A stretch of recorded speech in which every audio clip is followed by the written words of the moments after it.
తాకట్లో ఉన్న మీ బంగారాన్ని విడిపించి ఆ రోజు ఆన్లైన్ రేటుకి కొంటాం. Sharma gold company.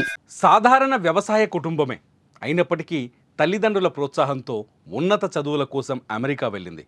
చదువును పూర్తి చేసి ఉద్యోగం సాధించాలని కలలు కనింది. మంచి ఉద్యోగం సాధించి తన కోసం నిరంతరం శ్రమించిన తల్లిదండ్రులను సంతోషంగా చూసుకోవాలని భావించింది. కానీ చివరకు కలల ఊహల్లోనే ఆ యువతి అనంత లోకాలకు చేరువైంది.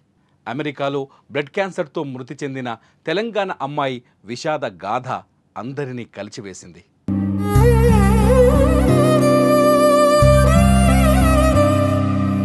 నల్గొండ జిల్లా కట్టంగూరు మండలం పందనపల్లికి చెందిన కొండి వెంకటరెడ్డి కూతురు కొండి ప్రియాంకారెడ్డి ఉన్నత చదువుల కోసం 2.5 సంవత్సరాల క్రితం అమెరికా వెళ్ళింది. అగ్రికల్చర్ ఎంఎస్సి పూర్తి చేసి హన్సావిల్లాలోని అలబామా విశ్వవిద్యాలయం నుంచి మాస్టర్స్ డిగ్రీని సైతం పూర్తి చేసింది. ప్రస్తుతం ఆప్షనల్ ప్రాక్టికల్ ట్రైనింగ్లో ఉంది.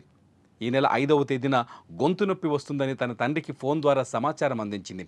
వెంటనే అతను వైద్య పరీక్షలు చేయించుకోవాలని సూచించారు. అక్కడ ఉన్నటువంటి ఓ ఆసుపత్రిలో ఇంజెక్షన్ వేసుకున్నట్లు తెలుస్తోంది. ఆ తర్వాత తనకు తగ్గకపోవడంతో పరీక్షలు చేయగా బ్లడ్ క్యాన్సర్ వచ్చిందని తెలిసింది. 7వ తేదీన ఆరోగ్య పరిస్థితి బాగా లేకపోవడంతో ఆసుపత్రిలో చేర్పించారు. చికిత్స చేస్తుండగా బ్రెయిన్ డెడ్ అయి 8వ తేదీన చనిపోయింది.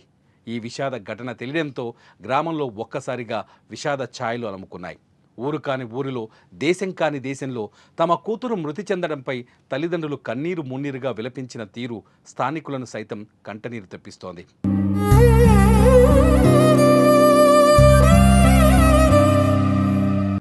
చెప్పండి సార్, ఎట్లా జరిగింది? ఏమైంది పాప? ఏమో 2-3 రోజులు జ్వరం వస్తుందని అన్నది. జ్వరం వచ్చి చూపించుకోపోయినా బిడ్డ అంటే ఇక్కడ ట్రీట్మెంట్ అట్లుండదు ఆడి అపాయింట్మెంట్ తీసుకోవాలన్నది. ఎట్లా బిడ్డ అంటే టాబ్లెట్స్ వేసుకుని తక్కువైంది అన్నది.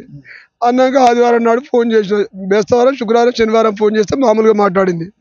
ఆదివారం ఫోన్ చేస్తే డాడీకి పనులు వస్తున్నాయి డాడీ నాకు, మరి అదేనా చూపించుకోపోయినారు అంటే కాస్ట్ ఎక్కువ ఉంటుంది డాడీ, ఇన్సూరెన్స్ అప్లై చేసిన, ఇన్సూరెన్స్కి వచ్చినాక చూపించుకుంటా అన్నది. ఈరోజు వస్తుంది పేపర్ అన్నది. తెల్లారి పోయి చూపించుకుంటా అన్నది. సరే బిడ్డ అని చెప్పిన. తెల్లారి మళ్ళీ ఫోన్ చేస్తే ఫోన్ లిఫ్ట్ చేయలేదు. అమ్మ ఫోన్ లిఫ్ట్ చేయడానికి మెసేజ్ పెట్టిన బిడ్డకు. మెసేజ్ పెడితే హాస్పిటల్ ఎవరైనా అడిగితే అర్జెంట్ అని అడిగింది. దాన్ని మెసేజ్ పెట్టింది. ఇక అంతవరకే నా బిడ్డ చివరి మాట అదే మాట. ఆదివారం రోజు మాట్లాడిన మాట నా బిడ్డ చివరి మాట. ఇక నా బిడ్డ మాట మాట్లాడలేదు, నన్ను చూడలేదు. మరోపక్క ప్రియాంకారెడ్డి అంత్యక్రియలు స్వగ్రామంలో ముగిశాయి. కూతురికి తలకొరివి పెడుతున్న సందర్భంగా తండ్రి తీవ్ర భావోద్వేగానికి గురయ్యాడు.